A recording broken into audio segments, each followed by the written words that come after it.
Il y a deux Audrey sur le plateau, donc Audrey qui fera l'interprète et votre servitrice, votre serviteur qui va modérer, et Carfa Diallo qui est là. Carfa Diallo, fondateur et président de l'association Mémoire et Partage. Célina Rodriguez, fondatrice de l'Institut culturel Pequeña Africa de Rio de Janeiro, qui est concentré sur la mémoire du commerce triangulaire, et Dayara Figueroa, représentante de la tribu des Tucano du Brésil. Elles vont s'exprimer en portugais et Audrey aura la gentillesse de nous faire la traduction. Donc tu vas prendre un micro, bien sûr. On va commencer avec Dayara, si elle a repris son souffle, parce qu'en fait on commence avec un petit peu de retard parce que Dayara était retenue. Merci beaucoup. Merci. On va commencer avec vous, Dayara. Alors, Audrey, je te laisse traduire pour Dayara. On parle de l'urgence de se souvenir et du devoir de mémoire envers le commerce triangulaire, le colonialisme et les génocides. Dayara Figueroa, les génocides, le colonialisme, les destructions, les exterminations, les différents peuples indiens d'Amérique du Sud et singulièrement d'Amazonie en ont connu beaucoup. Les exterminations continuent aujourd'hui. Qu'est-ce que vous pouvez nous dire du sujet qui nous occupe cet après-midi et de la situation aujourd'hui de la tribu des Tucano du Brésil? Bonjour à tous et à toutes. Je m'appelle Dayara, du peuple Tucano. Le vrai nom de mon peuple est Yepamassin. Tucano a été donné par les Blancs, par les colonisateurs. Et pour ce qui est de la colonisation, on a une très longue histoire. J'ai toujours l'habitude de dire que les peuples autochtones, on imagine, parce qu'au Brésil, les gens nous demandent tout le temps si on est une race. Et je leur réponds tout le temps que non, nous sommes des peuples autochtones, nous sommes des civilisations très anciennes qui ont une histoire, nous avons notre propre science, notre savoir, notre identité qui est liée à nos territoires et on continue à l'avoir. On continue à exister malgré plus de 500 ans de colonisation. Donc pour ce qui est de mon peuple, on a fait le premier contact en 1630, car on habite en Amazonie, au Rio Negro, c'est la rivière Noire, c'est au bord entre le Brésil, la Colombie et le Venezuela. Et dans cette région, qui est la région où il y a la plus grande population autochtone au Brésil, dans notre municipe de São Gabriel da Cachoeira, on est 98% de la population. On a 4 langues autochtones comme langue officielle et on est aussi l'une des villes au pays qui est considérée comme la capitale du suicide, du trafic humain, de l'alcoolisme, de l'orpaillage et d'une série d'autres violences qui sont décourantes de cette colonisation sans cesse. Et qu'est-ce que la colonisation? Sinon, l'envie, le désir d'exploiter sans autorisation, sans la permission des peuples originaires, des peuples autochtones. Et en fait, les colons ont changé et la colonisation perdure. Pour nous, il n'y a rien qui change. Il faut laisser clair que par rapport à l'histoire, moi, je suis chercheuse en droit humain par l'Université de Brasilia et ma recherche est à propos du droit à la mémoire et à la vérité des peuples autochtones. Et on parle beaucoup de ces relations de pouvoir entre ce qui est colonial ou pas, enfin ce système d'appropriation, de violence d'un modèle de société, d'un peuple par rapport aux autres.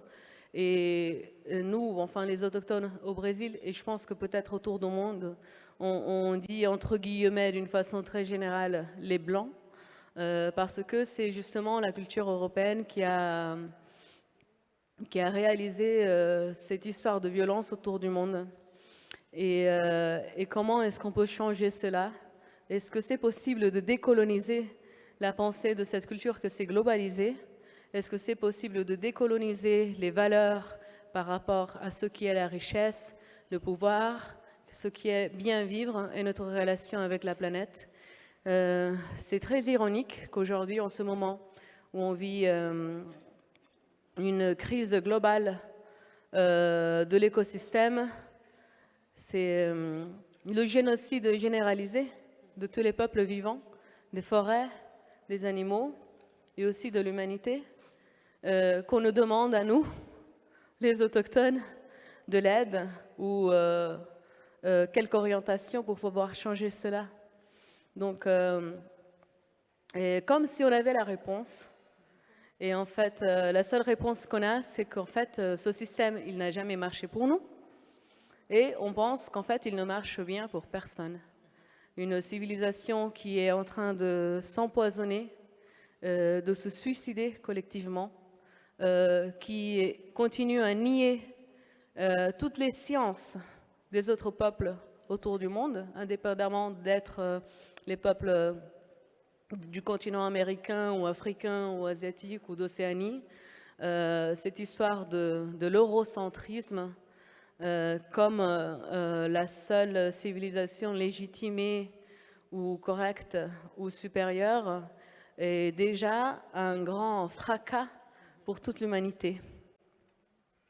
Vous estimez que sur cette question de l'eurocentrisme, qui est effectivement, on va en parler avec vous aussi, Carfa, peut-être à l'origine de beaucoup des malheurs du monde depuis plusieurs siècles, on n'a pas progressé aujourd'hui?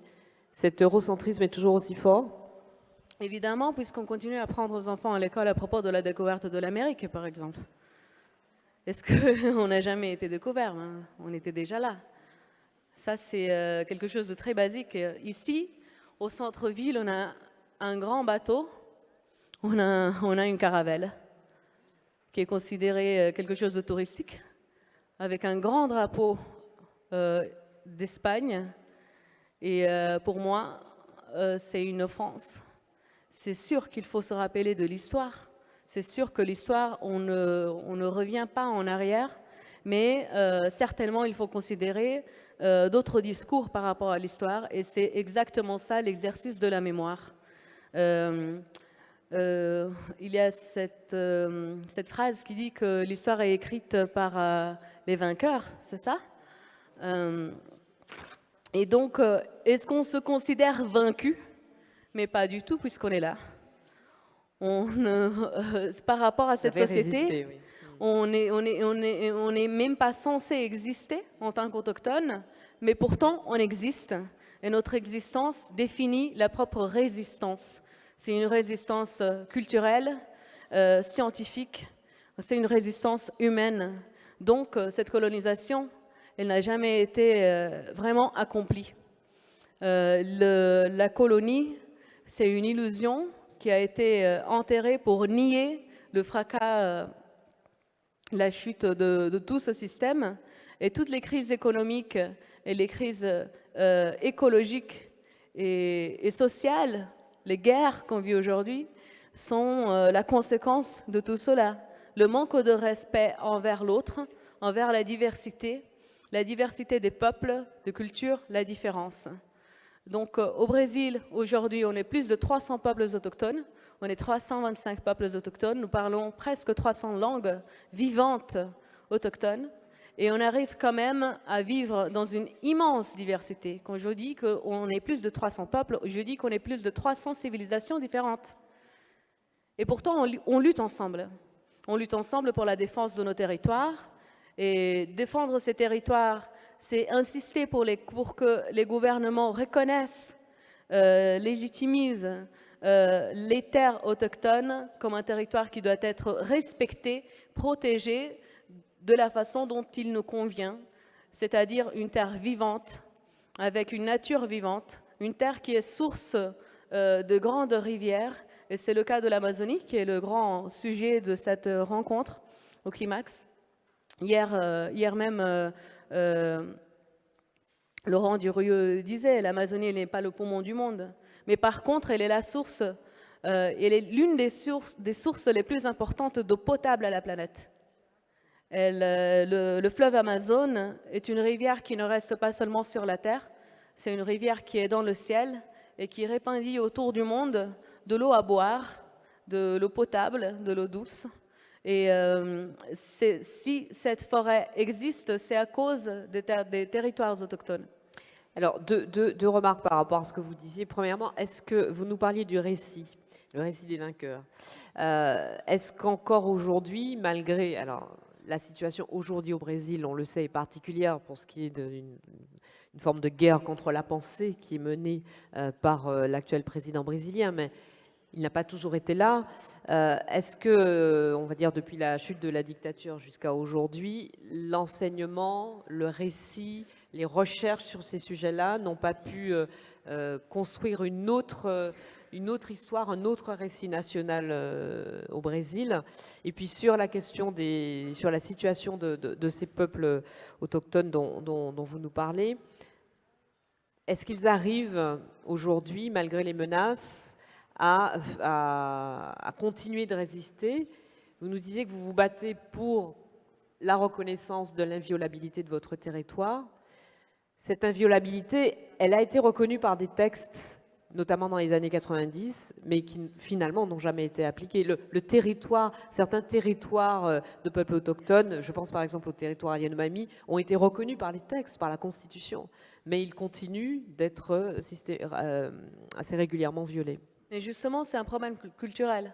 On comprend très bien que la plupart des peuples autochtones au Brésil, c'est des peuples qui ont une culture orale, et la culture du blanc est une culture écrite. Donc, on écrit des constitutions. Mais par contre, si on ne les respecte pas, c'est une loi qui n'a pas de valeur. C'est un peuple qui n'a pas de valeur. C'est un peuple qui n'est pas honnête avec lui-même. Ça ne sert à rien d'avoir des constitutions ou des bibles si on ne les respecte pas. Et nos peuples, non. Nous avons une loi qui est supérieure à nous, qui est la loi de la nature, tout simplement, dont il faut respecter les cycles. Et pour ce qui est de l'enseignement, rien n'a changé, puisque, comment il fala? Attends, là je commence à penser en portugais, je m'excuse. Os currículos escolares. Ouais, les curriculums scolaires continuent à avoir dans leur texte un récit historique qui ne correspond pas à notre côté de l'histoire. Et c'est le même cas pour les universités. Donc, tant que les universités autour du monde ne considèrent pas un récit historique plus ample, principalement par rapport aux pays qui ont été considérés comme des colonies, on n'aura pas de changement. On n'aura pas de professeurs, on n'aura pas de scientifiques qui pourront considérer une équivalence, un vrai respect pour les autres cultures. Et ça en est pour l'histoire, ça en est pour la philosophie, pour la science, pour les arts, pour tous les savoirs autour du monde. Cette négation du récit, cette négation d'une partie de l'histoire, c'est aussi ce que vous ressentez. Je vais donner la parole à Célina Rodriguez. C'est contre cela qu'une partie de votre travail s'articule, parce que Célina, vous avez beaucoup de sujets d'intervention et de combat, mais le combat pour la reconnaissance de la traite négrière, la reconnaissance du commerce triangulaire et ses conséquences encore aujourd'hui, des générations, des siècles plus tard, ça fait partie de vos principaux combats.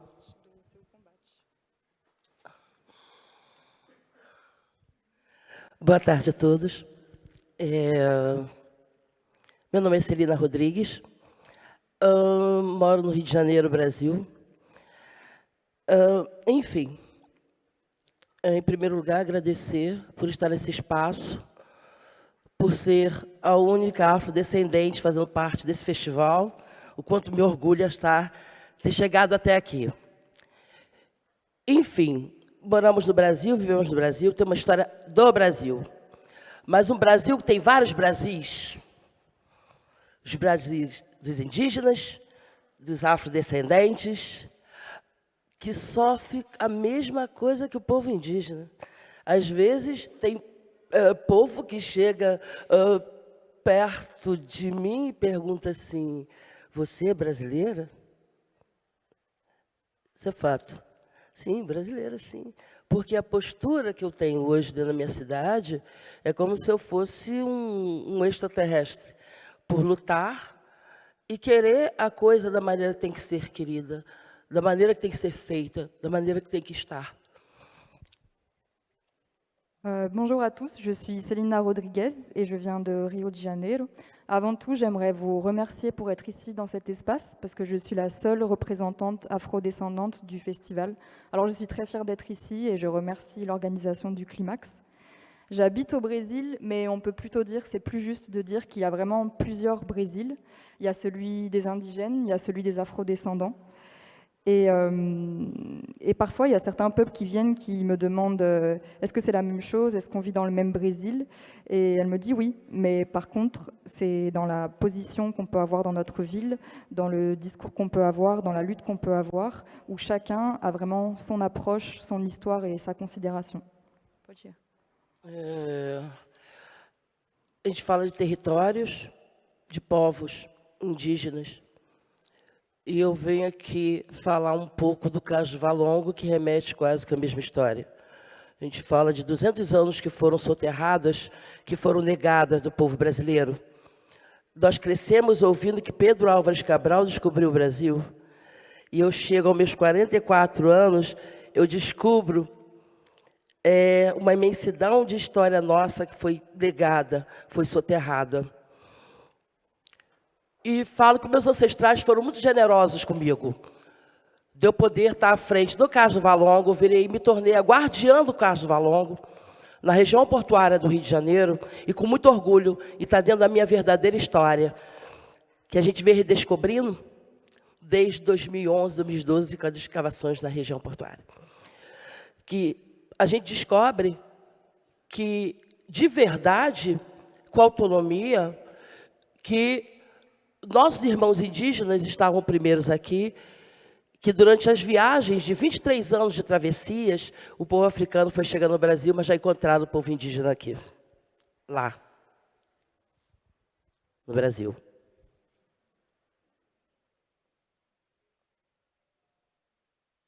Je suis venue ici. Il y a ici des représentants des peuples indigènes qui sont venus parler de leur histoire. Et moi, je suis venue parler de notre histoire, de l'héritage africain au Brésil, que j'ai découvert au quai du Valongo, puisqu'il y a 200 ans a été enterrée cette histoire. Et moi, j'ai eu la chance de pouvoir ce Brésil qui a été caché du haut de mes 44 ans. J'ai découvert au quai du Valongo où ont été retrouvés des objets en fait, qui étaient amenés par les captifs africains pendant la période de l'esclavage, des objets qui ont été retrouvés au quai du Valongo lors de travaux de la rénovation portuaire de Rio en 2011. Et c'est maintenant cette histoire que j'ai envie de raconter, qui ne doit pas rester sous terre, mais que vraiment tout le monde doit pouvoir comprendre. E muito me incomoda que depois de 8 anos dessa redescoberta do Cais do Valongo, e temos uma lei no Brasil, a Lei 10.639, e que temos que recontar a verdadeira história do país nas escolas, essa lei não existe mais, foi detonada. E que continua mesmo nas escolas, como a irmã Dayara falou, continuam contando uma mentira nas escolas do descobrimento do Brasil.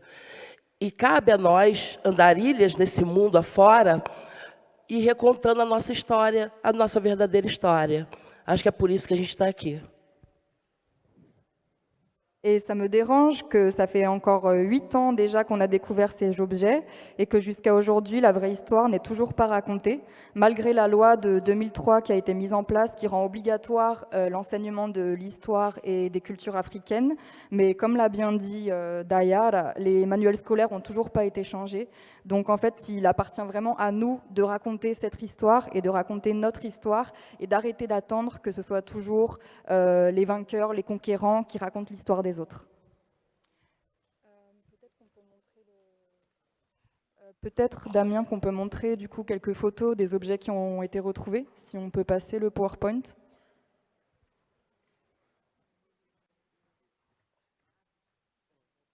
Du coup, je vais prendre la parole pour qu'on ne perde pas trop de temps.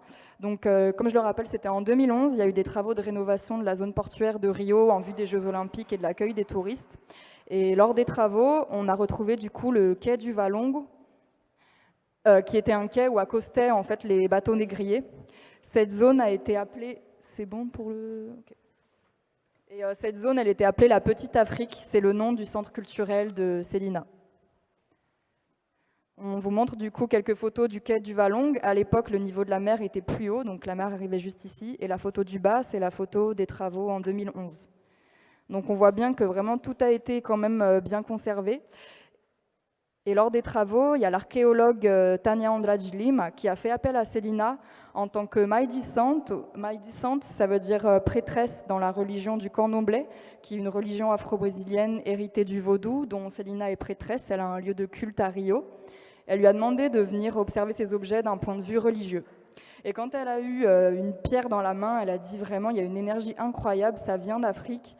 Et tous ces objets sont magnifiques, ils méritent d'être exposés au public. Ma population mérite de voir toute cette richesse. Donc comme vous le voyez, il y avait des coris, il y avait des amulettes de protection. Il y avait aussi des pipes à fumer, des défenses d'éléphants, il y a vraiment une grande richesse. Et jusqu'à présent, il n'y a eu aucune procédure mise en place par la préfecture de Rio pour les mettre en avant. Donc voilà ce qu'il en est de la part de la préfecture. C'est mis dans des sacs poubelles. L'archéologue nous a dit qu'il y avait actuellement 7 containers d'objets qui sont, on ne sait pas où, mais en tout cas qui ne sont pas du tout mis en valeur parce que l'héritage africain, ça dérange, ça incommode. Donc Célina, elle a dit vraiment, on a besoin d'exposer ces objets parce que ça nous donne un rapport à l'histoire africaine avant l'esclavage. Il y avait une culture, il y avait toute une richesse que mon peuple a besoin de savoir. Et il faut qu'on arrête au Brésil d'identifier les Noirs avec être descendants d'esclaves. Non, on est descendants d'Africains avec toute une histoire très importante à raconter. Donc quand même, on peut quand même dire que la préfecture a mis en place un circuit historique et archéologique de la célébration de l'héritage africain avec le quai de Valongo que vous voyez ici. Et du coup, tous les ans, Célina, avec les autres maires de saints du candomblé de la région, mettent en place depuis 2012 le lavage du quai du Valongo, lors duquel on rend hommage en fait aux ancêtres à travers des chants, des musiques. Il y a de l'eau purifiée qui est dispersée sur les lieux et beaucoup à travers les plantes. Vraiment, la connexion avec les ancêtres se fait avec les plantes. Donc le quai du Valongo depuis a été reconnu patrimoine de l'humanité par l'UNESCO, c'est quand même une avancée. Mais après, il faut aussi que la préfecture donne continuité. Et là, Célina me disait, ça devient un tas d'ordures, ils mettent vraiment pas en avant le lieu. Donc c'est nous à la population de le rendre très beau. Comment Célina explique, enfin un petit peu même... Pardon ? Même question qu'à Dayara. Comment elle explique la difficulté qu'il y a encore aujourd'hui à faire émerger ces récits, à les transmettre, à les enseigner, quand on sait que bon, la population afro-descendante au Brésil compte quand même plusieurs millions d'individus. C'est difficilement imaginable d'un point de vue français, dans la République française, qui est censé promouvoir la liberté, la fraternité, la liberté, l'égalité, c'est difficile d'imaginer que toute une partie d'une population d'un pays, que des millions d'individus se voient ainsi niés par l'État et par l'organisation du pays auquel ils appartiennent. Você fazer parte dessa estatística, né? Dessa quantidade de negros. A gente está falando, nós somos, depois de Nigéria, a maior população negra fora da diáspora. Somos 52% de população negra no Brasil. A cidade do Rio de Janeiro é negra, Salvador é muito negra, né? Norte, Nordeste, negro. Então, nós temos uma variedade de negritude no Brasil, muito ampla. Mas se divide, né, racismo, né, o racismo econômico, o racismo velado, o racismo provocado, enfim, às vezes fica até difícil para a gente levar à discussão toda essa questão dessa doença que alastrou no Brasil, que vem seguido de genocídio, de ódio, de ataque a mulheres, que é uma coisa assim absurda. Nunca se mataram tanta mulher no Brasil como tem morto digamos, nesses últimos 10 anos. Eu vou abrir um parênteses aqui. Como diz meu mestre Rubem Confetti, o útero ainda é feminino.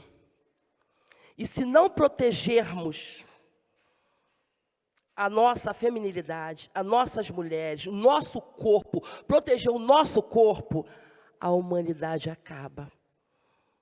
Porque quem procria ainda é a mulher. E ela merece ser respeitada, amada e super cuidada. Hoje, minha preocupação, enquanto mulher negra, periférica, gestora, mãe, vó, é essa. É trazer a mulher para o lugar dela, que é merecido. Para o espaço dela, que é merecido. E o respeito para ela, que é merecido.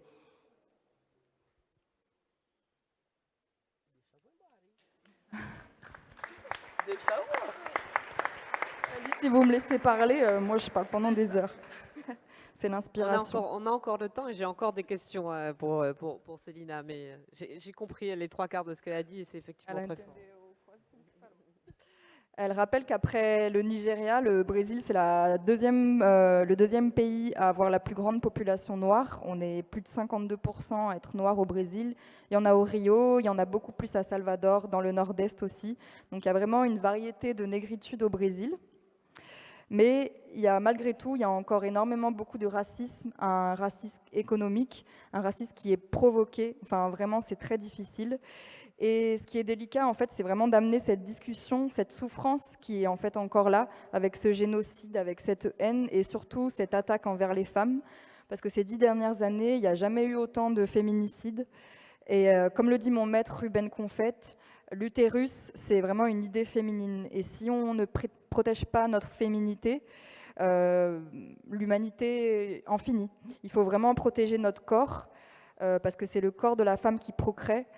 C'est la femme, donc on doit montrer à la femme énormément de respect, d'amour et prendre soin d'elle. Et je parle en tant que mère, en tant que grand-mère, en tant que prêtresse, en tant que femme, en tant que directrice. La femme doit vraiment être protégée et doit avoir l'espace et le respect qu'elle mérite.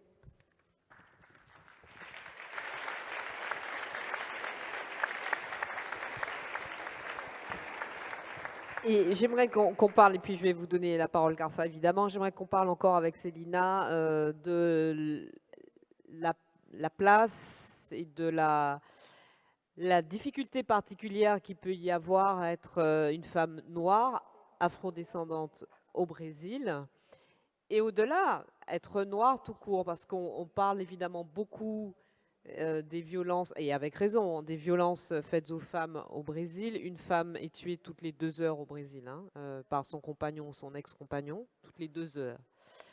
Parmi ces femmes, beaucoup de femmes noires qui ne sont pas forcément, c'est parce que ça va au-delà, elles ne sont pas uniquement victimes de violences conjugales, mais victimes de la violence tout court. Et puis il y a le cas des jeunes garçons noirs. Alors là, la statistique, elle est encore plus épouvantable, puisque c'est grosso modo toutes les 27 ou 30 minutes qu'un jeune noir est tué au Brésil. Donc, alors que les Noirs, vous venez de nous le rappeler, représentent 52% de la population du pays. Comment on fait face à une telle adversité? Comment on avance? Comment on a la force de regarder demain dans un contexte comme celui-là? Et comment on élève ses enfants noirs, jeunes filles ou jeunes hommes dans ce pays-là? Temos vivendo momentos muito delicados no Brasil, com a mortandade de tantos jovens. Não tem um só dia que você ligue a televisão, o rádio, o noticiário diário que foi morto 2, 3 jovens na região periférica. Falo do Rio de Janeiro, que é onde eu vivo. Mas as notícias são diárias e várias partes do país. Infelizmente, nós não temos política pública voltada para a juventude. Nós não temos política pública voltada para a mulher. Não temos, infelizmente, nós estamos vivendo uma bagunça generalizada, a palavra é essa. Mas, enquanto gestora da instituição que eu dirijo, eu consigo ter acesso a essa juventude, onde eu trago para vir trabalhar, ocupar o espaço que eu coordeno, cada um com suas ações, cada um com seu talento. É o mínimo que eu posso fazer enquanto gestora do espaço. Né? Com as minhas andanças, né, junto com o Centro Cultural Pequena África, é claro que você ir de peito aberto para algum lugar, para algum espaço, não é fácil. Ser mulher preta, gestora e mãe de santo. Então, essa proteção eu trago das minhas ancestrais.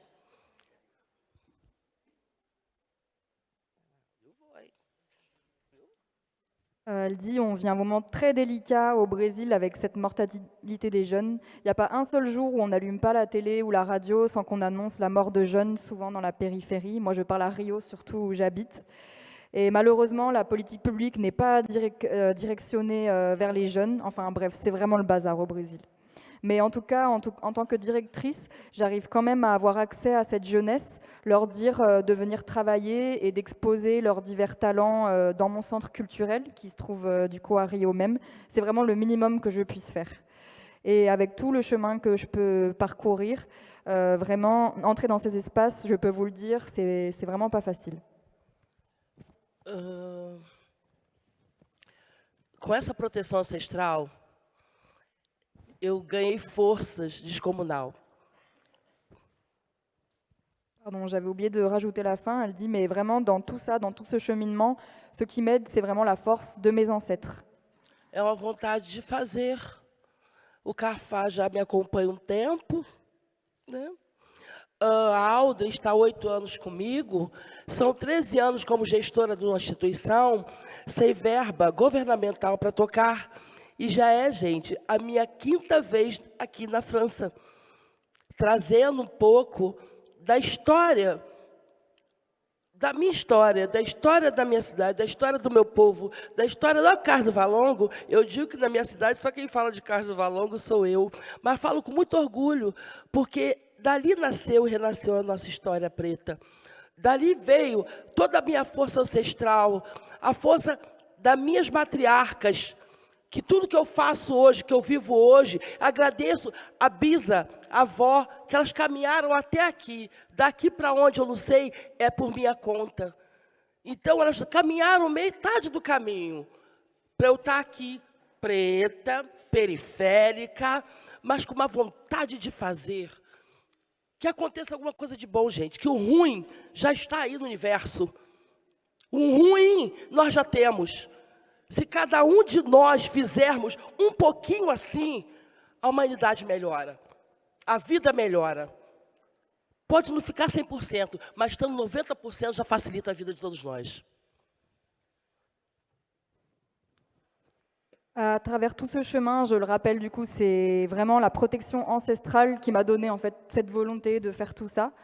Et sur le chemin, j'ai pu rencontrer Carfa, qui nous a invités en 2015. Il y a Audrey qui est avec moi depuis 8 ans. Et moi, ça fait 13 ans que je suis directrice du centre culturel, sans aucune aide du gouvernement. C'est la 5e fois que je viens en France, et à chaque fois, j'amène un petit peu de mon histoire, l'histoire de mon peuple et du quai du Valongo. Et des fois, je ris de ça, de dire, on dirait qu'il n'y a que moi qui parle du quai du Valongo, en fait. Mais vraiment, je suis très fière de tout ça. Et la force, elle me vient vraiment de mes ancêtres, de mes matriarches, de mon arrière-grand-mère, de ma grand-mère, de mes grands-parents. Et je sais qu'on est sur le chemin. Et c'est ce qui me donne la volonté de faire tout ça. Le mal, il est déjà là. Et donc à nous, vraiment, à chacun de nous, d'essayer de faire un petit peu. Et de là, l'humanité peut s'améliorer, la vie peut s'améliorer, mais c'est à chacun de nous de faire notre petite part. Merci beaucoup, Célia Rodrigues. Merci beaucoup. Obrigada. Eu lembro que quando eu cheguei a primeira vez aqui na França, o Carfá lembra disso, eu parecia um bicho acuado, eu não sabia por onde começar. Aí um belo dia, eu e a minha cambone aqui, eu falo para Audrey, até onde nós vamos? E eu digo que o Carlos Valongo tem me levado a lugares nunca imaginados. Esse corpo tem transitado por espaços nunca imaginados. Então, eu vou falar para cada um de vocês ouvirem. O ser humano ele pode ir aonde ele quiser. Independente de raça, de credo, tem que existir duas coisas: fé e vontade. Eu sou prova viva disso. Eu tive todos os motivos para não dar certo na vida como mulher, como ser humano. Mas meus ancestrais foram mais fortes que eu. Me trouxe para a superfície, sabe, Audrey? Sabe, Diana? Me trouxe para a superfície e falou assim, não vou perder você. Eu vou trabalhar você e você vai ter sua missão de levar a tua força. De onde vem? A gente não faz ideia, né, Dayara? Mas a gente sabe de onde vem. A sua, Dayara, vem do seu povo indígena, do nosso povo indígena, da terra, né? E a minha vem da sabedoria africana, onde a gente pode estar passando fome, mas a gente sabe o que vai fazer para comer, para saciar essa fome. A gente pode estar com sede, mas sabe aonde tem a fonte para buscar essa água para saciar a sede. Então, o que eu estou fazendo hoje, aos 55 anos de idade, é muito pouco ainda. Mas eu acho que eu já caminhei um terço do caminho. E cada passo dados é uma realização interna. É saber que eu não estou de braços cruzados esperando a morte chegar. É saber que, mesmo com todas as dificuldades que a gente encontra, né, com a idade, com várias coisas, mas eu encontro forças para ir, para estar. Então, o que eu venho fazendo na minha cidade, no Centro Cultural Pequena África, ainda é muito pequeno, ainda é muito pouco para o que eu pretendo. Eu pretendo ainda implementar a Lei 10.639 nas escolas. Eu quero que saibam, sim, que o índio existe, que foi fundador do Brasil, que a origem nossa é indígena. Eu quero que saibam que os africanos, se hoje nós não cantamos fados tristes no Brasil e na cidade do Rio de Janeiro, que chegou o povo africano lá, adentrou aquele Carlos Valongo com genocídio, com estupro, com tudo de ruim que o africano... E construiu uma das cidades mais belas do mundo, que é o Brasil. Então, a minha função é agradecer esse universo chamado mundo, por estarmos vivos e aqui, celebrando esse dia, um de sol bem lindo.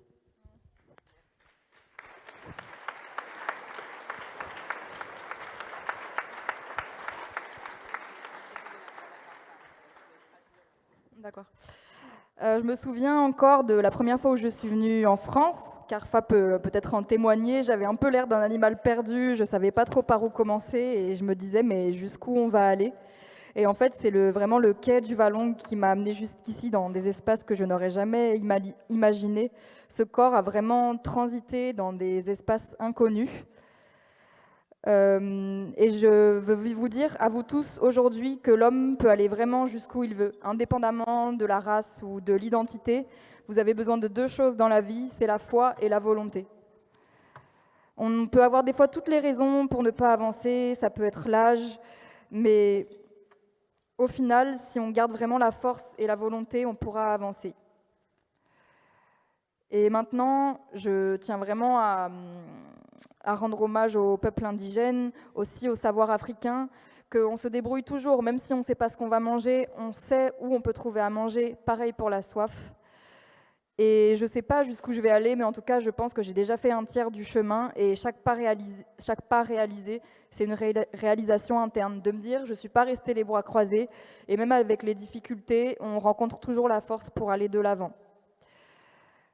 Donc moi, mon objectif, c'est vraiment d'appliquer cette loi de 2003, de raconter cette histoire, de dire que l'Indien existe, de dire que l'Africain existe, et que cette ville de Rio de Janeiro, qui s'est construite finalement sur le génocide, sur le viol des femmes noires, a construit une des plus belles villes du monde. Donc ma fonction ici, c'est vraiment de remercier l'univers, de remercier ce monde pour être vivant, pour être tous ensemble ici, et avoir de quoi célébrer cette magnifique journée avec ce beau soleil. Merci beaucoup. Merci beaucoup.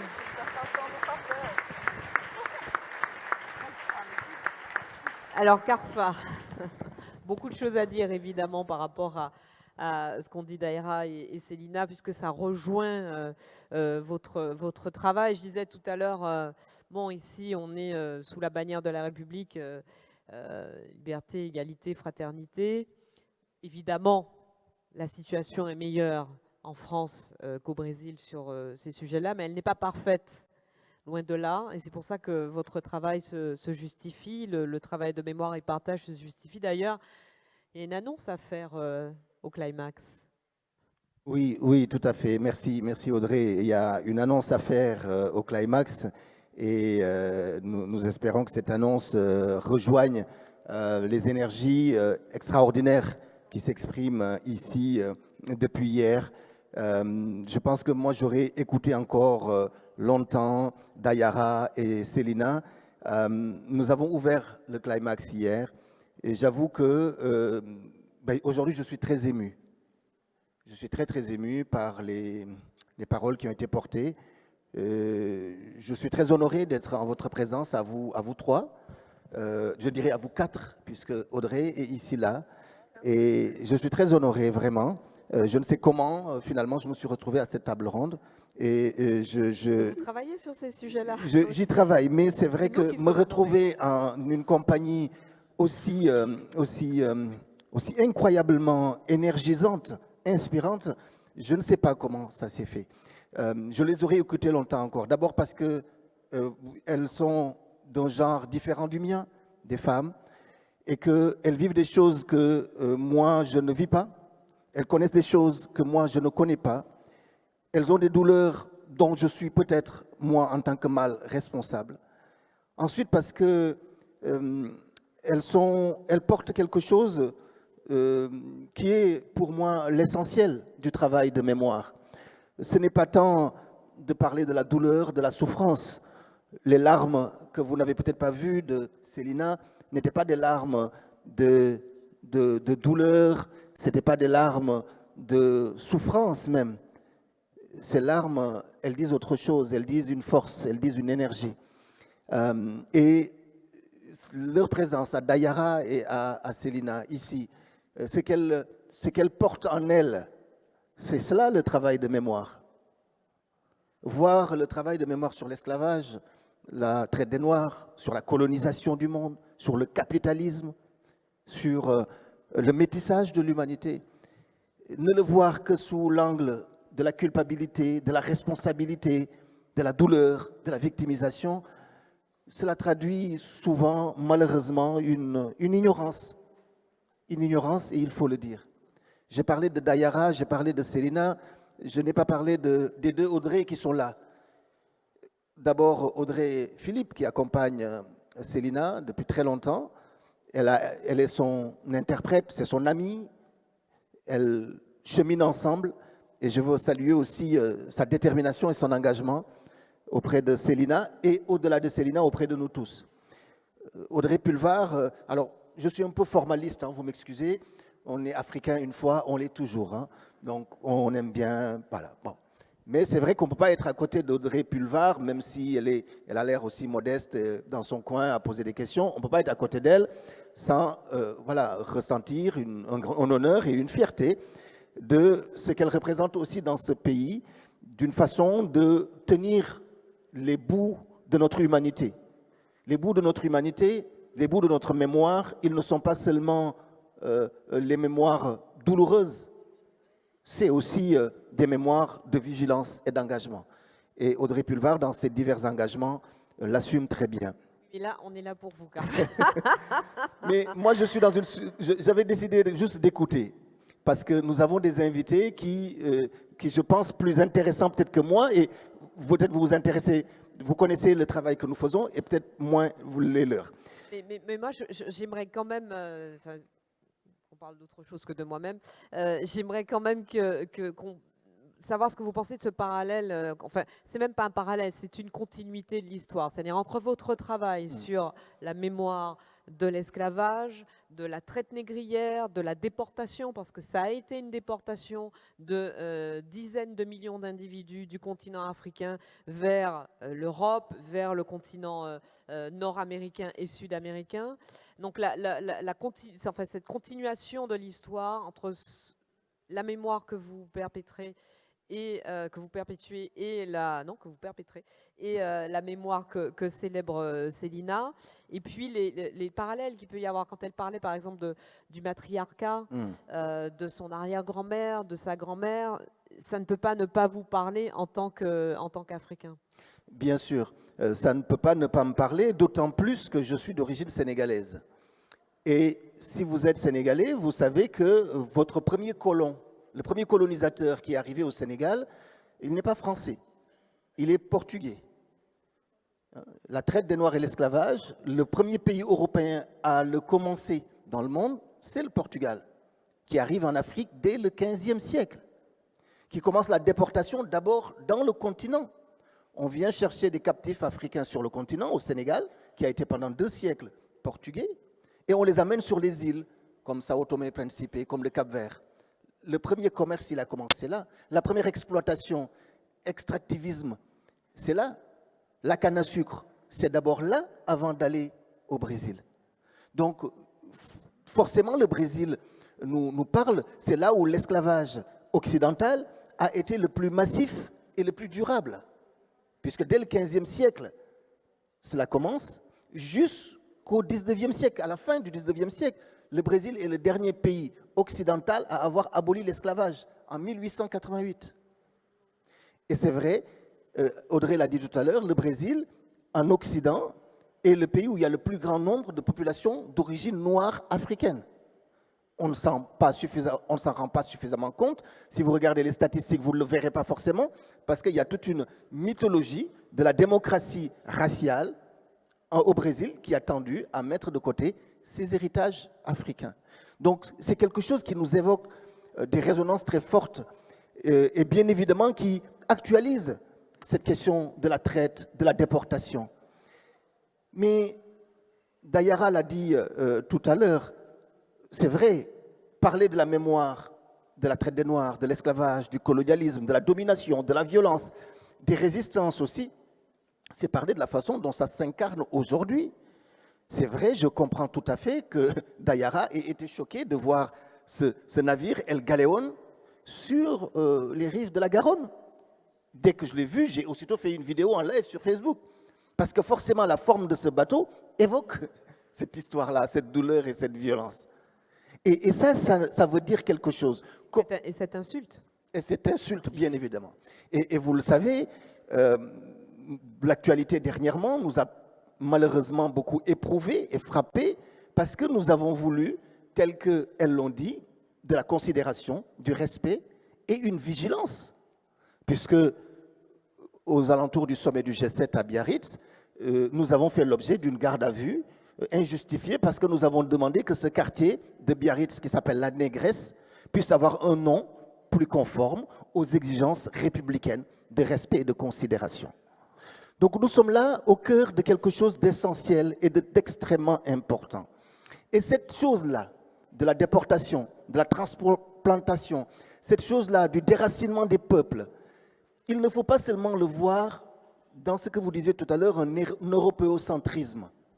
Ce qui fait souvent à la fois la force et finalement la faiblesse de l'Europe, c'est qu'elle a tendance à penser que le monde n'existe qu'à partir d'elle. La traite et l'esclavage des Noirs, mais a une longue histoire, bien avant que l'Europe ne pose ses yeux sur le monde. Il faut en être conscient. Et une des formes d'extractivisme, de déportation extrêmement importante que le continent africain a subi, c'est la traite et l'esclavage des Noirs par les arabo-musulmans. Cela a duré 14 siècles. Les Européens, ça a duré 4 siècles. 4 siècles de trop. Mais face aux 14 siècles, c'est important de sortir de ces œillères européennes qui nous empêchent de voir les forces de vie, la dynamique que portent ces peuples-là et que porte le peuple français. Parce que dans ce peuple-là, il y en a beaucoup qui, au-delà de la question de la couleur de peau, s'engagent résolument pour que ces résistances-là puissent être suivies, pour que cette histoire soit assumée. Et ce Clamès en est un exemple. Il y a certaines situations aujourd'hui, je pense à ce qui se passe en Mauritanie, qui relèvent aussi d'une forme d'esclavage. Absolument, absolument. En Mauritanie, dans le Sahara, ces milliers de jeunes migrants qui traversent le Sahara utilisent les mêmes routes transsahariennes par lesquelles leurs ancêtres passaient, enfin, par lesquelles on les amenait en Europe. Les arabo-musulmans, donc je dis arabo-musulmans, ça concerne les Arabes, bien sûr, la péninsule arabique, ça concerne, alors on va dire, l'Afrique du Nord, qui n'est pas arabe, ce sont des Africains, mais bon, ils aiment s'appeler arabes, tant pis ou tant mieux pour eux. Et ils aiment aussi être considérés comme africains à part entière. Comme africains, il y en a, c'est vrai. Panafricanisme. Absolument. Les arabo-musulmans, donc les Arabes, les Maghrébins donc, du nord de l'Afrique, mais aussi les Turcs, ce sont eux qui ont introduit les premiers Noirs africains en Occident. C'est eux. Quand vous connaissez la littérature russe, vous connaissez sûrement Alexandre Pouchkine, qui est un petit négrillon que le sultan turc offre au tsar Pierre le Grand. Et cela date de plusieurs siècles. Donc on a là une histoire qui est constitutive de notre humanité aujourd'hui, de notre société. Et par peur, par ignorance, et certains par volonté de domination, ne veulent pas montrer l'ampleur de cette histoire-là et sa résonance contemporaine. En fait, ce qui me frappe dans votre propos et dans toute l'analyse de ces questions-là, c'est à quel point systématiquement cette couleur noire de notre peau, qu'on ne peut pas ne pas voir, elle est systématiquement effacée de l'histoire. Enfin, il y a une volonté d'effacement quasi permanente, que ce soit dans les moments glorieux qui pourraient survenir. Je pense récemment aux commémorations du débarquement en Provence. On sait très bien à quel point les troupes noires de la France coloniale venues défendre la France et la libérer du joug nazi ont été effacées de la photo, ont été effacées des images de la victoire, alors qu'elles ont participé à la libération de la France. Mais ça, c'est un épisode de l'histoire, mais finalement, dans toute l'histoire, pas seulement contemporaine, mais bien avant celle dont vous parlez, il y a systématiquement, que ce soit dans des moments positifs ou pour taire des situations tragiques et négatives, une volonté d'effacement de cette couleur de peau et d'effacement de l'histoire du peuple noir. Et c'est un peu ce que vit aussi ce dont nous parlait Célina Rodriguez. Et c'est d'où l'importance de mémoire et partage. Absolument. Cette stratégie d'effacement est une stratégie pensée et réfléchie. Elle fait partie du processus du colonialisme. C'est un élément fondamental. Il n'est pas le premier élément. Le premier élément fondamental du colonialisme, de la domination, c'est le profit, c'est l'exploitation. Je suis plus fort que toi, je suis plus riche que toi, tu es un objet, tu es à ma merci. Tu peux être blanc, noir, tu es à ma merci, je fais de toi ce que je veux. Mais pour que ça marche, il faut construire. Et pour construire, on fait appel à tout, à la foi, à la croyance, l'Église, l'islam, les traditions africaines que je respecte beaucoup, le vaudou, ont été aussi des instruments qui ont participé à la violence coloniale. Elles se sont associées à cela. Mais ça ne suffit pas. On va chercher des scientifiques pour expliquer pourquoi le nez de Célina, la bouche de Célina, les yeux de Carfa ne sont pas conformes à ce que nous savons de l'humanité. C'est important, c'est vital. Parce que l'être humain est d'une complexité incroyable. Il faut qu'il et surtout l'Européen, on va dire, il faut qu'il enveloppe sa violence bestiale, animale, brutale. Il faut qu'il l'enveloppe d'un minimum de civilisation Et le racisme naît de là pour pouvoir expliquer. Et c'est ça l'effacement. Ce n'est pas un effacement des noms, des visages, non. C'est un effacement de l'histoire, c'est un effacement de la culture. C'est faire en sorte que ces hommes, ces femmes et ces enfants acceptent, se soumettent à cette domination. Mais si ce climax existe, c'est parce que non seulement ils n'ont pas accepté, mais qu'au contraire, ils ont pu trouver des alliés. Ces solitudes-là qui se rejoignent ici, ben ces solitudes, elles deviennent plus fortes, elles font face. Vaincront-elles pas? Nous ne savons pas. Mais en tout cas, elles sont là, elles sont présentes, et dans une volonté de changer le monde, d'avoir un monde plus juste, plus fraternel, plus respectueux de l'autre, la femme, l'enfant, la nature, les êtres. Tout est lié. Et ce climax, et vraiment, je vais encore le dire, vraiment cette année a réussi cette programmation incroyable qui est de comprendre la pulsion fondamentale de l'histoire de la domination. Merci Carfa.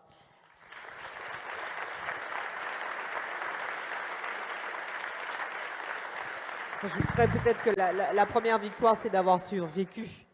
Hein, nous sommes là pour justement démontrer que nous avons survécu. Je vais terminer ce tour de table à nouveau avec vous, Daïra, mais peut-être de façon assez rapide. J'ai envie de vous dire par rapport à ce que vient de nous dire Carfa sur la volonté d'effacement, sur le fait de devoir justifier le racisme, justifier la violence en niant l'humanité dans l'autre, que la sagesse, elle est effectivement du côté des peuples autochtones, des peuples indigènes, des différents lieux de la Terre, qui, eux, savent bien qu'à l'origine de tout, il y a d'abord la nature et le vivant, et que nous ne sommes qu'une partie du vivant.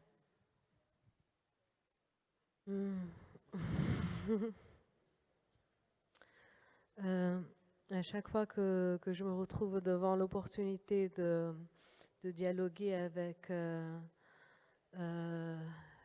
des héritiers de l'histoire d'Afrique, des gens noirs, moi je trouve ça...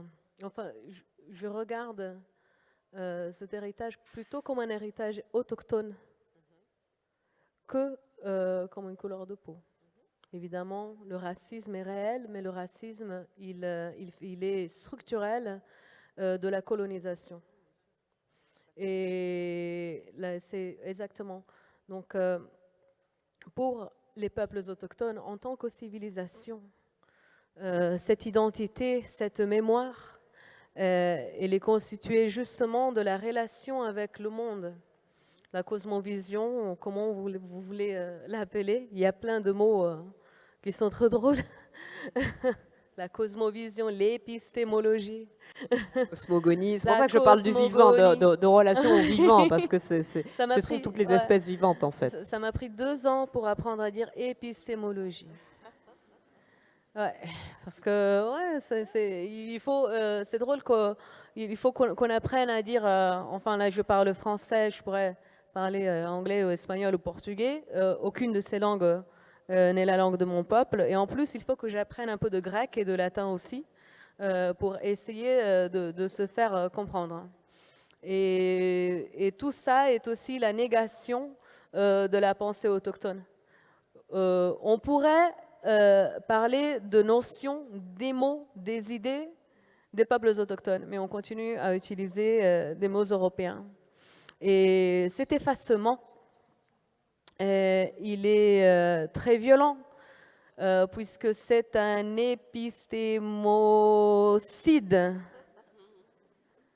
C'est le meurtre de la pensée, c'est le meurtre de l'intelligence, c'est le meurtre d'une logique plus ouverte et qui va nier l'espace pour d'autres possibilités de pensée. C'est le déniement d'une philosophie, c'est la philosophie, c'est l'amour à la vie. On nie la vie, l'existence de l'autre. Au Brésil, on considère que 55% de la population est noire, justement parce qu'on considère que tous les gens qui sont mélangés avec les autochtones, tous ceux qui ne sont pas blancs, tous les non-blancs, même ceux qui sont fils des autochtones sont noirs. Donc, pour les descendants des peuples autochtones, ils ont leur identité niée 2 fois. Ils ne peuvent pas être autochtones parce qu'il y a une série de préjugés par rapport à nous. Donc, il y a plein de mots qui sont assez violents. Indien, c'est un mot hyper violent. Le mot indien a été inventé par les Européens qui se sont perdus en voulant arriver en Inde. Et jusqu'aujourd'hui, on nous appelle Indiens en Amérique. Et ce continent s'appelle Amérique. C'est n'importe quoi. Qui est-ce, Américo Vespucio, là? Ouais.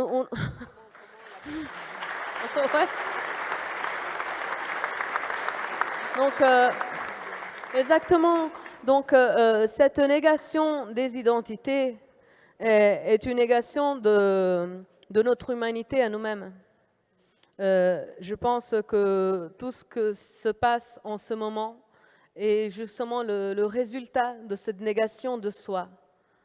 Se nier à soi-même, c'est presque commettre un suicide. Donc on essaye de suicider la planète. Dans notre vision, évidemment, la planète, elle a une force à elle-même et elle continue à broter, même que ce soit parmi... Como é que fala cimento? Cimento? Cimento, concreto. Parmi le béton. Vous aurez l'histoire de cette création. Elle commence bien avant nous et va continuer bien après nous. Mais c'est important que pendant qu'on soit là, on crée, on arrive à travailler ensemble pour avoir une conscience. Une conscience. Et s'il faut jouer avec les mots, alors qu'est-ce que c'est que la conscience? Sinon, la science, le savoir connecté, les plusieurs savoirs connectés entre eux et le savoir connecté au savoir de la planète.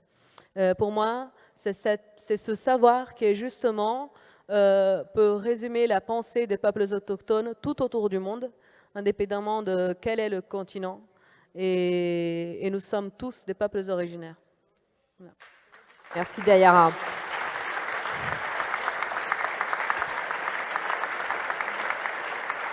Célina, encore un mot et on va passer la parole à la salle. Si vous avez des questions, on aura un petit quart d'heure, 20 minutes pour ça. Célina, David Kopenawa Yanomami, qui est le leader des Yanomami du Brésil, dit quand les gens de loin, en l'occurrence nous ici en Europe, parlent de nous, les gens de près, le gouvernement brésilien par exemple, hésite un peu à nous faire du mal. Alors, bon, il a dit ça il y a quelques années. Je crois qu'aujourd'hui, il est un peu moins optimiste que cela, mais c'est peut-être un petit peu ce qui se passe aussi, c'est peut-être un petit peu l'utilité de vos interventions dans beaucoup d'endroits en Europe, c'est-à-dire que vous nous parlez à nous, des gens de loin, de ce qui se passe chez vous, et peut-être que ça peut aider pour que les gens de près vous heurtent moins. E eu jurei que eu não ia falar nesse senhor. Prometi para mim, mas vamos lá.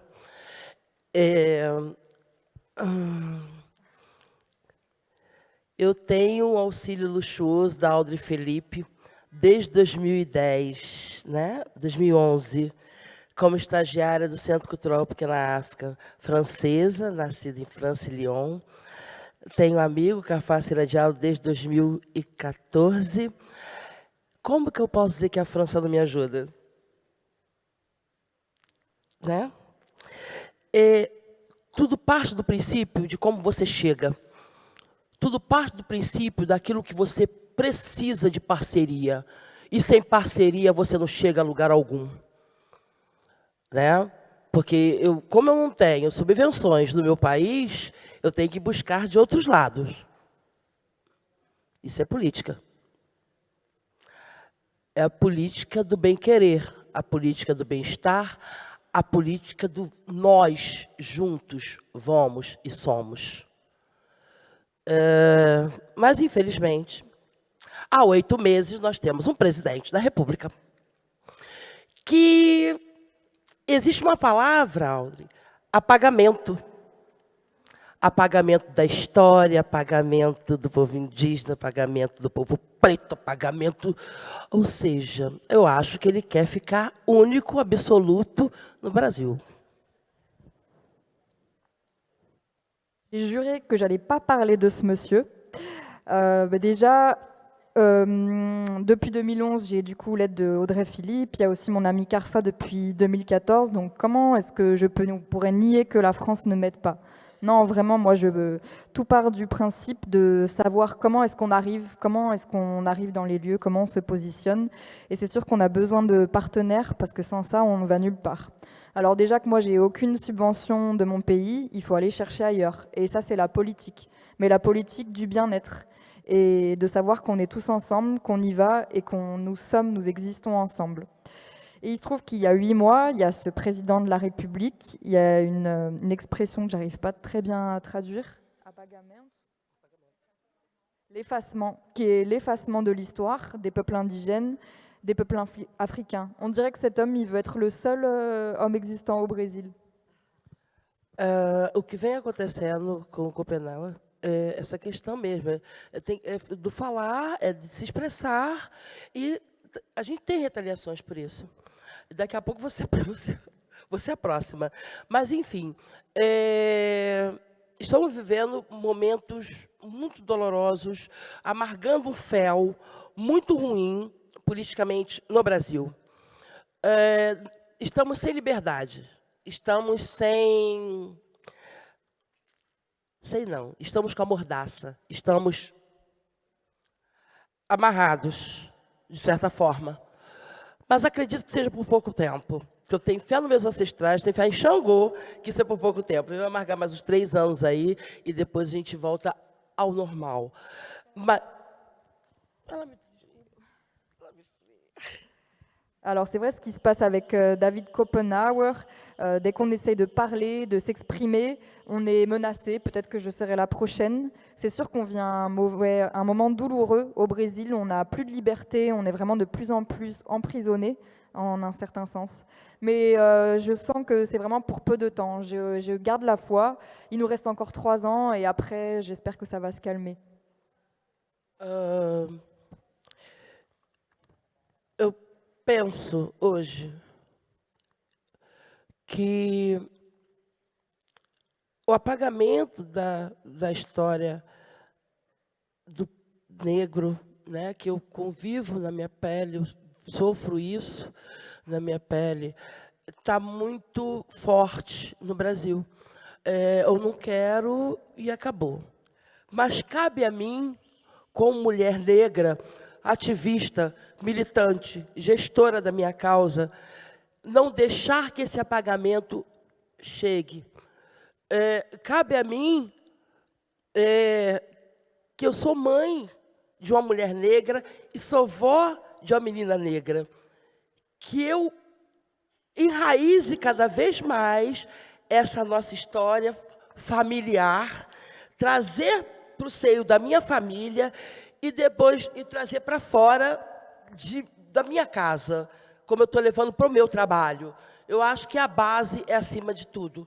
E, tendo essa base, não tem como apagar a minha história, não tem como apagar a nossa história, não tem como passar o rolinho compressor em cima da história negra.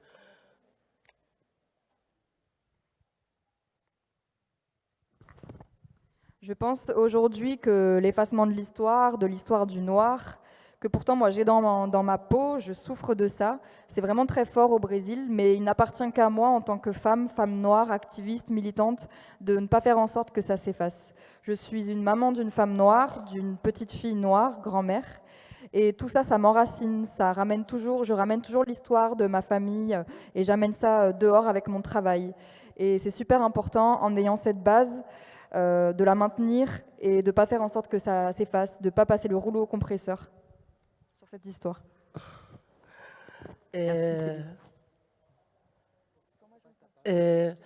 Não, vou ser rápida. Quando a gente a gente começar de baixo, né? Ir lá na raiz. Começar a conscientizar a população jovem, a criança, né? E massificar mesmo, contando a verdadeira história. Acho que é o primeiro ponto de partida, Audrey, Cafá, é começar a contar a história, recontar. E hoje eu faço isso no Centro Cultural Pequena África, onde eu recebo diariamente alunos do mundo inteiro, de universidades, de escolas, e eu reconto, eu me tornei uma griot, apesar da idade, uma griot, recontando a história da escravidão na região portuária. É o lugar onde eu milito, onde eu trabalho, que é o Centre Culturel Pequena África. Acho que aí é o começo de uma longa caminhada. Ah, obrigada.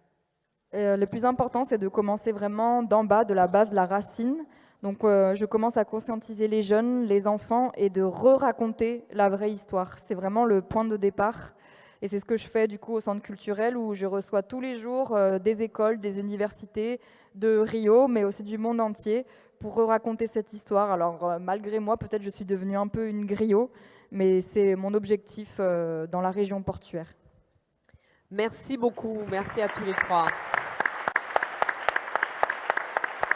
Alors, il nous reste une petite dizaine de minutes pour prendre les questions. Benjamin, vous vouliez faire une annonce Damien, pardon, qui va un peu un peu rabaisser le niveau du débat, mais bon.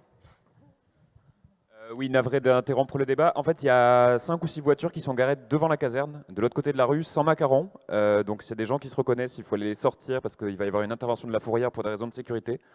Donc voilà, si vous reconnaissez, allez bouger vos voitures. Merci beaucoup. Et pour les questions, du coup, je vais faire passer le micro dans la salle s'il y a des mains qui se lèvent. Donc, si vous avez des questions, c'est maintenant, donc, autre qu'aller changer la voiture de place.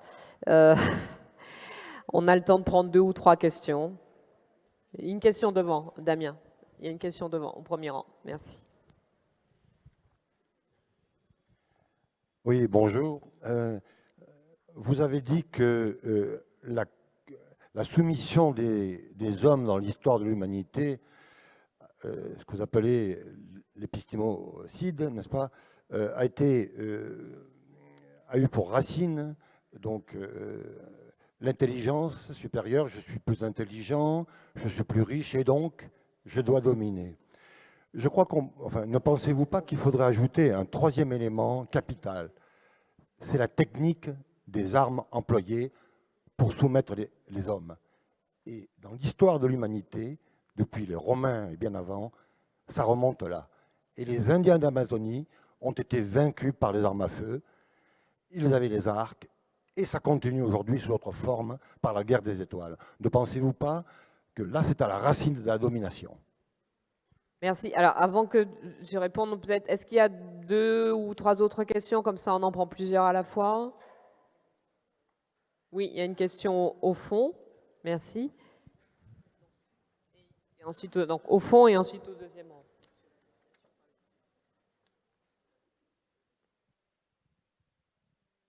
Bonsoir. Bonsoir. Bonjour, pardon, excusez-moi. Vous êtes où? Ah là, d'accord. Allez-y, mettez bien le micro, qu'on vous entende, et parlez fort. Il y a quelques jours, on a fêté le triste anniversaire de l'assassinat de Marielle Franco, qui était une militante brésilienne. Il faut que vous parliez un petit peu plus fort, hein, parce que sinon on ne vous entend pas. Allô, allô? C'est bon.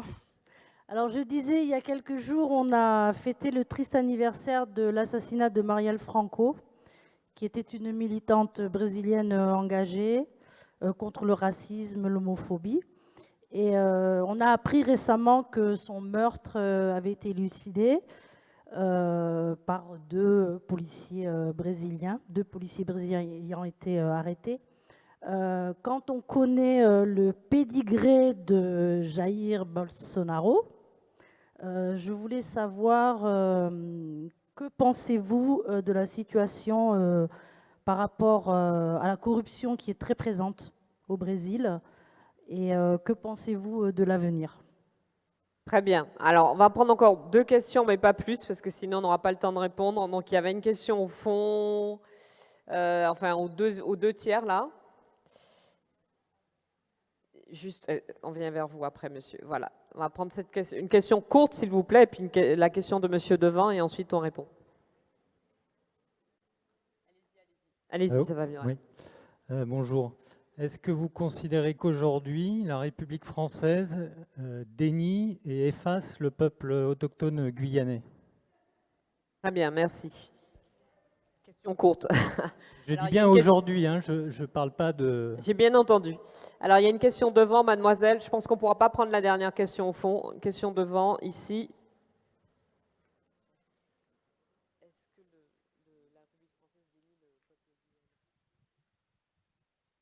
Oui, ça marche. Je voulais simplement énoncer mon ressenti là. Hein. Si on calcule les minutes de parole de l'une ou l'autre, on a l'impression que les Indiens sont toujours étouffés par une autre population au Brésil, là, les Noirs, donc, en l'occurrence.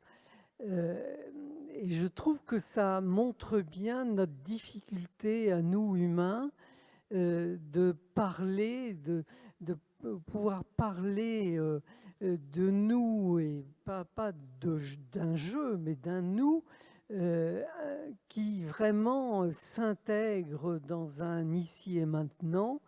On ne sait en parler que comme d'une image, comme un schéma uniquement. Je ne sais pas si je me fais comprendre. D'accord. Bon, je vais me permettre de vous répondre, monsieur, simplement pour vous dire qu'à titre personnel, je suis très concerné par la question des peuples autochtones et indigènes en Amérique du Sud, que j'ai écrit pas mal de textes dessus. Je suis assez proche de David Kopenawa Yanomami, donc je pense que la question de... Je n'y connais pas tellement plus que ça, mais mon intention aujourd'hui n'était pas d'étouffer la place des populations autochtones d'Amérique du Sud et singulièrement du Brésil. Alors, sur la question des armes, Carfa, une réponse? Oui, je suis assez d'accord avec vous, monsieur. Je pense que effectivement, c'est d'abord la force brutale. C'est vraiment la force brutale. L'intelligence, elle vient après. On a construit, en supposant que les autres sont inférieurs d'ailleurs. L'intelligence, on la met en avant dans le processus colonial que pour maintenir la domination. Il faut faire croire à l'autre qu'il n'existe pas, qu'il était destiné à ce sort et à cette condition. Mais avant tout, on vient avec la force brutale, avec les armes. On s'impose d'abord avec ça. Je ne sais pas si vous avez sûrement vu le film Acapulco que j'ai revu dernièrement pour préparer ce climax. Et ce film montre bien que c'est d'abord par la force qu'on arrive, avec effectivement une technologie que les autres n'ont pas, et qu'on vient construire l'intelligence des uns, la supériorité des autres, l'infériorité des uns, la supériorité des autres, et on construit ainsi une racialisation de l'humanité. C'est ce dont nous héritons aujourd'hui. Rapidement, pour que les autres puissent intervenir, oui, sur Jair Bolsonaro, je pense que ce n'est pas un phénomène tellement éloigné de nous. On voit bien que même en Europe, on voit aux États-Unis qu'il y a effectivement une idéologie qui est en train de prendre le pouvoir, de manipuler les opinions, de les fabriquer même avec une technologie, encore une fois. On sait comment le Brexit, par exemple, en Angleterre, a été construit par des officines technologiques où, avec les algorithmes, on arrive à influencer les gens. Trump s'est servi de ça, et effectivement, c'est quelque chose qui est une vraie menace aujourd'hui sur laquelle nous allons. Alors, je ne suis pas très d'accord avec monsieur, je ne crois pas que les Indiens aient été ici étouffés en quoi que ce soit. Si vous avez perçu le propos qu'il y a, ce n'est pas un propos d'une communauté d'ailleurs par rapport à une autre. Ce qui s'est dit ici, c'est l'universel. C'est l'universel qui s'est dit ici. Il n'y a, à mon sens, il n'y a eu aucune communauté qui a été étouffée par quoi que ce soit. On est ici dans un processus universel de la domination qui passe par différentes strates. Voilà. Merci. Daïra,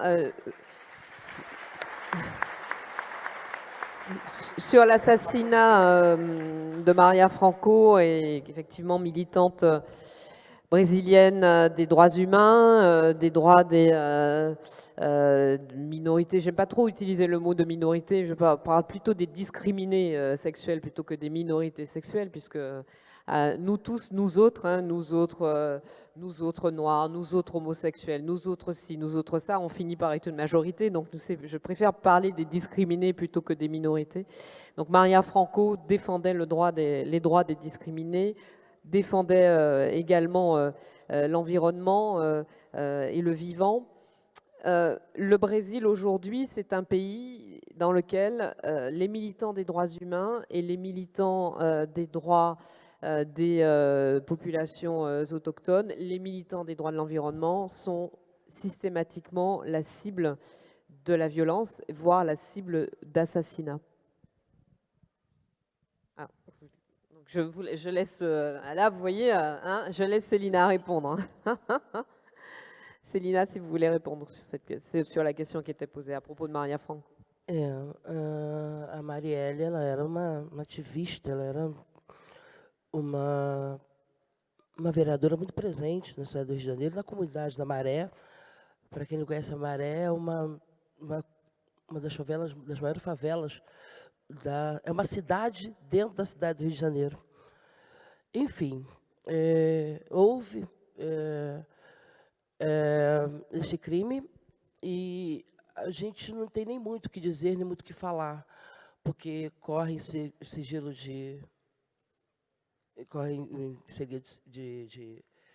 o processo em segredo, então a gente não tem muita acessibilidade quantas andam. Um dia prende outro, mas nada é concreto, não tem nada de concreto com relação a esse fato. Então, eu não tenho muito o que dizer com relação à morte da Marielle Franco. Marielle était une activiste très présente dans la communauté, surtout la communauté de Marais, qui est une des plus grandes favelles de Rio. C'est comme une ville dans la ville. Il y a eu ce crime et tout est gardé un petit peu secret, donc c'est difficile d'en parler. Moi, je suis désolée, mais j'ai rien vraiment de concret à rajouter à cette chose, à ce sujet. E quanto a esse governo que a gente vem atravessando, onde a gente tem um governo homofóbico, racista, que quer apagar de todas as maneiras todas as histórias que incomodam a sociedade que ele vive, a gente vem pisando em ovos, a verdade é essa.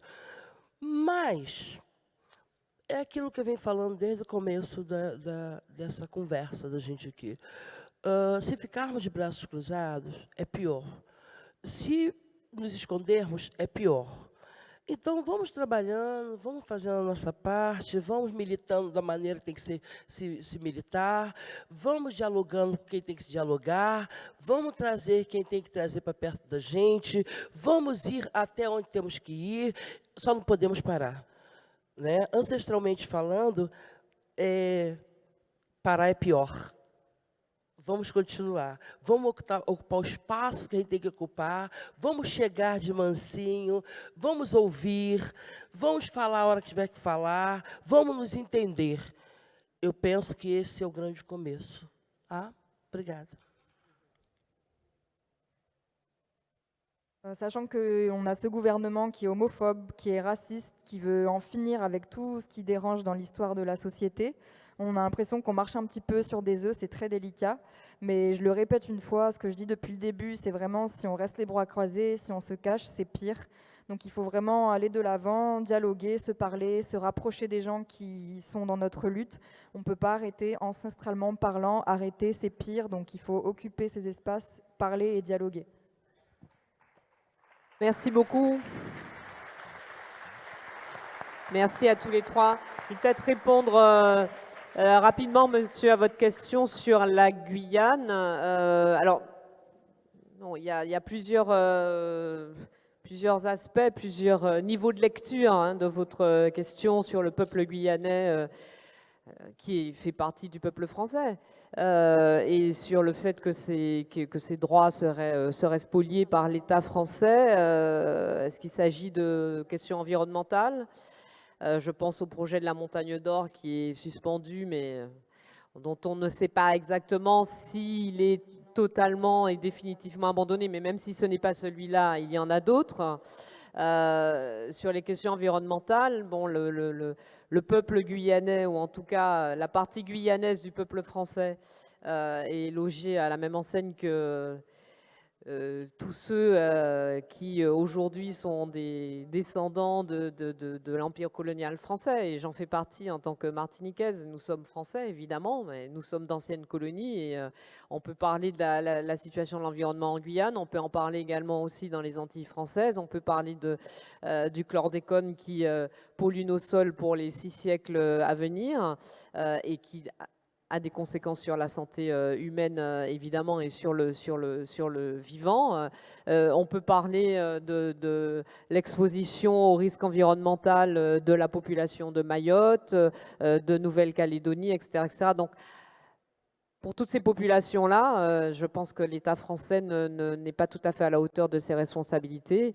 Après, sur la question des droits politiques, des droits à l'autodétermination, des droits à simplement comment dire, les relations économiques et culturelles libres avec l'environnement sud-américain, centra-américain et caribéen, qui est celui des Guyanais. Il y a aussi beaucoup à dire, mais je pense que ce serait l'objet d'une autre conférence.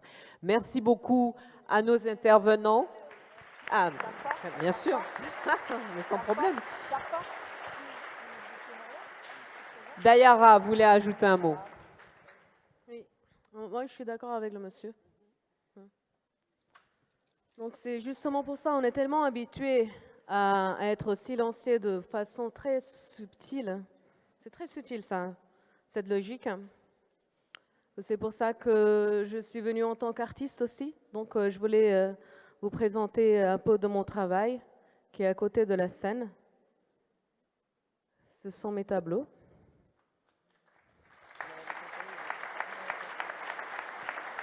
Parce que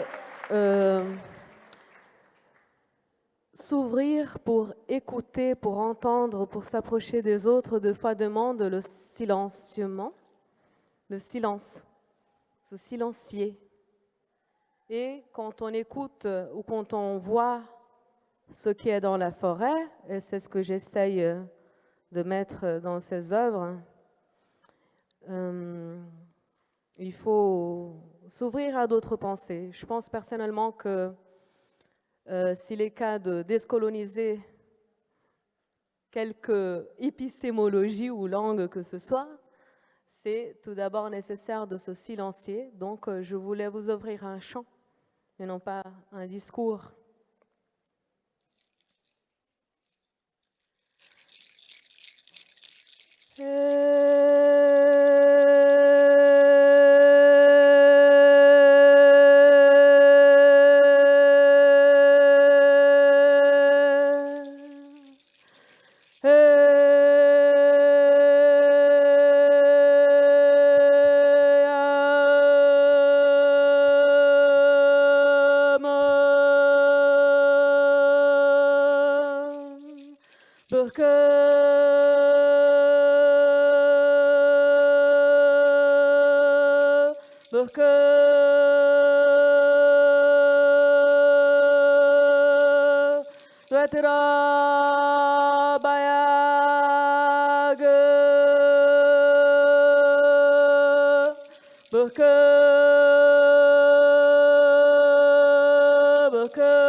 Kapi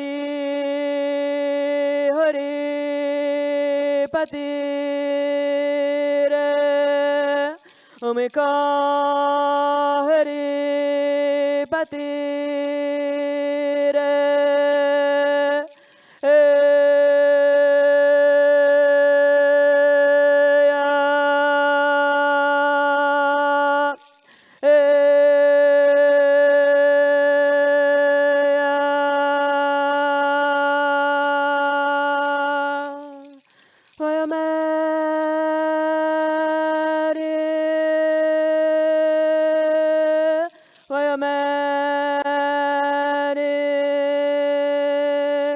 Wayomeri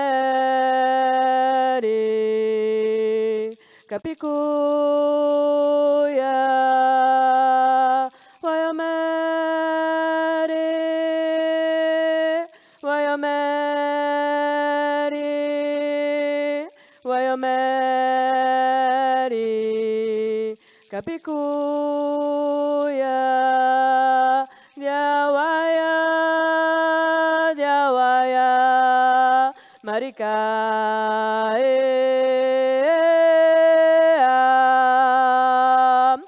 Diawaya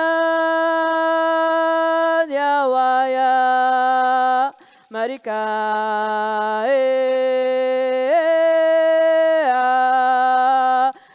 Wayomere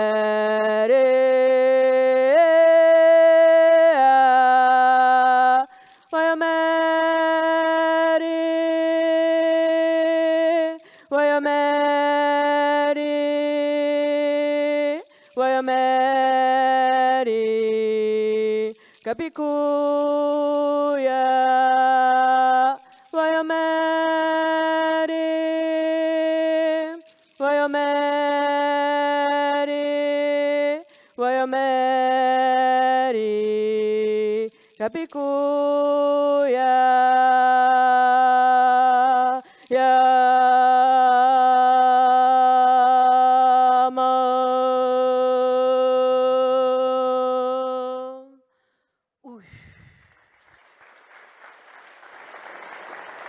Donc, ce chant, merci.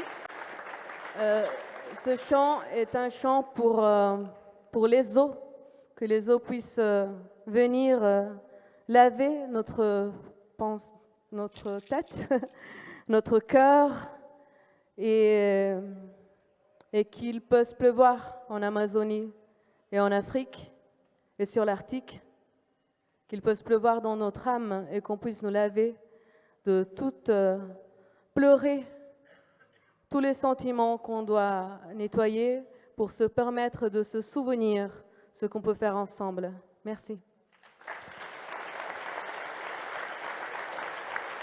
Merci beaucoup. Merci à nos intervenants, merci à vous et bon climax à tous.